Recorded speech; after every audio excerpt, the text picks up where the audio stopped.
Bonjour à tous, ici Richard pour l'artiste autodidacte et pour la vidéo du mardi. Alors la vidéo de la semaine, c'est la première partie du cours exclusif que vous pouvez trouver sur le site de l'artiste autodidacte. Parce que pour rappel, maintenant sur le site, vous avez accès aux ateliers. Et pour 15 €, vous avez accès à tout ça. Donc le cours numéro 0 sur le dessin sans croquis préalable, le dessin au stylo direct. Le cours numéro 1, qui est celui dont je vous partage la première partie aujourd'hui, qui commence toute la série sur la construction de portfolio. Et donc là, ce premier cours, c'est sur la création d'environnements 2D pour du jeu vidéo. Et le mois prochain, ce sera sur l'illustration pour du jeu de plateau. Vous avez également accès donc au bonus les 5 pires erreurs en dessin, plus les archives Twitch, des photos de référence sur la lumière. Je vais mettre bientôt en ligne des références sur des parties mécaniques d'objets, donc pour faire des robots, etc. Et pour ceux qui prennent un abonnement à 30 €, ils ont droit à une correction par mois, plus la correction de toutes les autres personnes qui ont demandé, classée par type de correction. Donc voilà pour l'introduction.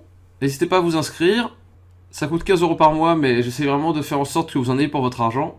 Et l'objectif, c'est que chacun construise un portfolio qui soit le meilleur possible et qui lui donne toutes les billes pour être engagé par ce mois-ci un studio de jeux vidéo, mais pour le mois suivant pour des développeurs de jeux de plateau. Parce que je vois quand même énormément de portfolios qui ne sont pas forcément ciblés vers une activité particulière et du coup qui ont beaucoup moins de chances d'intéresser du monde. Donc là, je vous laisse maintenant avec la première partie de ce cours. Et il faut savoir que le cours final fait pas loin de 3 heures. Et donc j'y parle de la façon dont on crée des décors dans les jeux vidéo 2D, je donne des conseils de design, je montre des choses à faire et à ne pas faire, etc. etc. Donc merci à tous, on se retrouve bientôt pour la nouvelle vidéo du mardi, et d'ici là, dessinez bien. Ciao ciao.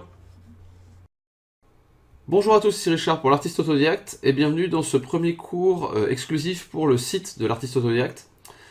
Donc c'est la deuxième fois que je fais un premier cours. Le premier cours que j'avais fait, donc qui maintenant s'appelle le cours 0, c'était sur le dessin direct au stylo. Mais en fait, je pense que ce qui va être plus intéressant, ça va être de faire plutôt de l'aide à la construction de portfolio. Et donc du coup, dans toutes les vidéos qui vont suivre, tous les cours qui sortiront mois après mois, je vais vous aider à construire votre portfolio avec des choses qui peuvent intéresser des clients potentiels. Donc là, on va commencer avec quelque chose qui peut intéresser des clients qui veulent engager des concept artistes ou engager des gens qui veulent faire du dessin dans le jeu vidéo. Et là, il va s'agir de designer des éléments de décor. Et c'est des choses qu'on voit pas beaucoup dans les portfolios. Et c'est des choses qui pourtant intéressent beaucoup de monde. Il y a beaucoup de gens qui font des jeux vidéo 2D qui ont besoin de designers pour tous les décors, tous les environnements. Parce que ce qu'il faut voir, c'est qu'il y a beaucoup de jeux où on a quelques personnages. Donc il va y avoir peut-être 2-3 personnages principaux, une dizaine d'ennemis, peut-être quelques boss. Et après, sinon, il va y avoir des dizaines et des centaines d'objets à faire, à designer, pour genre des dizaines d'environnements. Et ça, c'est vraiment super important. C'est un métier qui est pas forcément tout le temps facile à pourvoir. Il y a souvent des gens qui viennent pour un autre job à la base et qui se retrouvent à faire ça. Parce qu'au final, c'est pas forcément quelque chose qu'on identifie tout de suite comme étant fun. Et en fait, c'est pourtant ultra fun de designer des objets, de donner des formes particulières à certains éléments de décor. Là, je vous ai mis quelques exemples, donc avec des designs qui ont été faits pour Rayman. Pour Rayman, je sais plus si c'est Legends ou Origin. Hop, donc là, vous voyez, pour tout un environnement où on a tout un environnement qui est fait à base d'instruments de musique. Et donc ça sert à la fois le gameplay, c'est-à-dire les mécaniques de jeu, avec cette sorte de corps ou de trompettes là, qui vont propulser de l'air, qui vont donc servir après pour les mécaniques de jeu, pour faire s'envoler le personnage. Et on a sinon des autres qui vont servir uniquement de plateforme, donc juste comme endroit où marcher. Et après il y a encore d'autres éléments, comme les tambours, il y en a certains qui sont des éléments de décor, il y en a certains qui sont du gameplay. Ou par exemple ces guitares là derrière là, ou ces banjo ou je sais pas quoi, ça c'est des choses qui servent uniquement de décor, ça n'a pas de fonction de gameplay, on va pas pouvoir marcher dessus, ça va pas avoir une fonction particulière, c'est juste des éléments de décor qui sont là dans l'arrière-plan et qu'on va jamais toucher. Donc tout ça, ces trucs là, c'est des choses qu'on va avoir à designer et qui vont avoir différentes difficultés, on va dire, suivant que ça doit être un élément de gameplay ou pas. Donc on va essayer de designer ça pendant le mois à venir. Donc là on est au mois d'avril, je pense que quand la vidéo sortira on sera sûrement autour du 20-21. Et l'idée c'est donc de faire ça jusqu'au prochain cours, donc ce sera sûrement autour du 20 du mois prochain. Donc vous avez un mois pour faire ça, pour remplir votre portfolio avec des éléments de décor pour des jeux et pour être embauché du coup dans une entreprise qui va faire des jeux. Là en l'occurrence ce qui est intéressant c'est aussi que ça permet de toucher beaucoup de studios qui sont des studios qui font du jeu mobile par exemple ou qui font du jeu indépendant. Après dans le jeu indépendant ce qui est un peu plus difficile c'est qu'ils embauchent pas forcément beaucoup.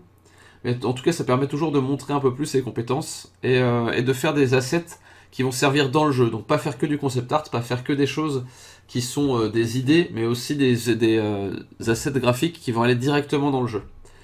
Donc ça c'est un truc qui peut être assez important aussi. Il faut essayer de voir un peu comment on peut se placer dans l'industrie. Donc soit on est dans les meilleurs et on peut faire du triple A et se contenter de faire que du concept, et peut-être travailler aussi pour le cinéma ou pour le dessin animé. Ou alors on peut aussi se décider à faire que de la 2D pour le jeu vidéo, mais dans ce cas-là il faut faire tout ce qui va être 2D dans le jeu vidéo. Et du coup ça rentre dans ce qu'il y a dans la 2D du jeu vidéo. Et ce qui permet d'avoir des éléments graphiques aussi que va voir directement le joueur, ce qui peut être assez gratifiant quand même. Ainsi que le fait de faire partie d'une équipe qui va produire un jeu au complet. Donc moi c'est ce que j'ai fait sur Splasher. J'ai fait tout le graphisme, donc des concepts jusqu'à l'intégration, avec toutes les animations, tous les décors, tous les personnages, etc. C'est un boulot qui est vraiment passionnant parce qu'en plus, ça évite de trop s'ennuyer parce qu'on fait plein de choses différentes. Donc dans les types de projets qui peuvent, dans lesquels ça peut rentrer, il y a les projets perso. Donc créer des univers vraiment de bout en bout. Donc ça, si vous avez envie, vous pouvez vous lancer le défi de créer un niveau de jeu, on va dire. Donc créer tout un petit univers graphique pour un jeu qui serait un jeu personnel. Donc si vous avez déjà une idée à la base, c'est un peu plus simple. Sinon, vous allez passer beaucoup de temps à chercher une idée pendant le mois et pas assez à produire vraiment. Donc je conseille ça surtout sur ceux qui ont déjà une idée de jeu. Après, si vous avez vraiment envie, vous pouvez vous lancer le défi. Il n'y a pas de problème. Ce qui peut être intéressant aussi, c'est de lancer un moteur de jeu aussi pour voir un petit peu comment ça s'intègre après. Ça, c'est la deuxième étape. Si vous avez vraiment du temps, si vous êtes dans la situation où vous êtes, par exemple, je sais pas, soit au chômage, soit en préparation de concours pour des écoles ou étudiant et vous voulez lâcher les études et vous voulez partir dans une carrière professionnelle, tous ces moments-là où vous avez beaucoup de temps, vous pouvez en profiter pour pousser vraiment loin les choses. Donc commencez à trouver les idées pour un projet, à designer les objets pour le projet et commencer à faire un petit prototype. Vous pouvez faire ça avec, moi j'ai utilisé Construct 2, c'est peut-être le plus simple. Après c'est un petit peu limité au niveau graphique. Si vous voulez aller un petit peu plus loin, je vous conseille plutôt d'aller vers Unity ou Unreal, qui sont des moteurs 3D mais qui permettent de faire des jeux 2D aussi. C'est juste que après ça se passe dans un environnement 3D et on place des différents plans qui vont servir de plans 2D qui vont bouger devant en fait. Je vous montrerai ça un petit peu après. Donc vous pouvez faire sur un projet perso, et si vous n'avez pas d'idée de projet perso directement et que vous voulez quand même faire le challenge, il y a deux façons de le faire et je pense que c'est des façons qui peuvent aussi intéresser énormément les entreprises. Parce que ça montre des capacités différentes aussi. Le fait de le faire sur un jeu existant, donc de prendre un jeu qui existe et d'inventer des nouveaux objets, des nouveaux éléments de décor, peut-être un nouvel environnement complet pour ce jeu-là, c'est un défi super intéressant. C'est super intéressant dans le sens où c'est quelque chose qui va vous obliger à réfléchir au style et à vous adapter à un style. Et c'est ce qu'on vous demande souvent quand vous allez bosser sur un jeu, c'est de faire des éléments de décor qui vont coller dans un style. Et du coup, ça montre une compétence supplémentaire que vous pouvez avoir, qui est le fait d'inventer, de pouvoir créer dans le cadre d'un style. Et ça, c'est une compétence qui est assez recherchée en fait. Donc ça c'est un bon truc si vous voulez renforcer votre portfolio. Et dernière chose que vous pouvez faire aussi, c'est de prendre un jeu ancien et de le redesigner. Donc comme ça vous donne déjà une base, vous n'avez pas besoin de réfléchir à la structure du jeu. Par contre, vous avez quand même besoin de réfléchir à qu'est-ce qui est du gameplay, qu'est-ce qui en est pas, quelle est la lisibilité que vous devez avoir sur les endroits où on peut marcher par exemple, et là où vous pouvez prendre des libertés en termes de graphisme. C'est ce qu'a fait... c'est ce qui a été fait récemment sur Wonder Boy 3, Dragon's Trap je crois, donc qui ressemblait à ça à l'origine et qui a été redesigné pour arriver à ce graphisme là par la suite avec des super artistes qui ont fait un boulot assez formidable. Et au niveau des animations c'est vraiment super chouette, je vous conseille d'aller voir un petit peu comment ça a été fait. Et l'intérêt de ce jeu aussi c'est qu'on peut passer à n'importe quel moment on peut transitionner entre l'ancienne version et la nouvelle. Et on peut le faire instantanément. Comme ça, et c'est assez intéressant de voir que vraiment toutes les mécaniques de jeu ont été conservées, vraiment à la mécanique près, et qu'il y a juste les graphismes qui ont changé. Et l'expérience de jeu change avec le graphisme qui change. Donc c'est vraiment super intéressant. Donc ça c'est peut-être ce que je vous conseille de faire, c'est un petit peu entre les deux du coup, c'est pour ceux qui n'ont pas de projet perso, mais qui veulent pas non plus, qui se sentent pas de se confronter totalement à un style existant.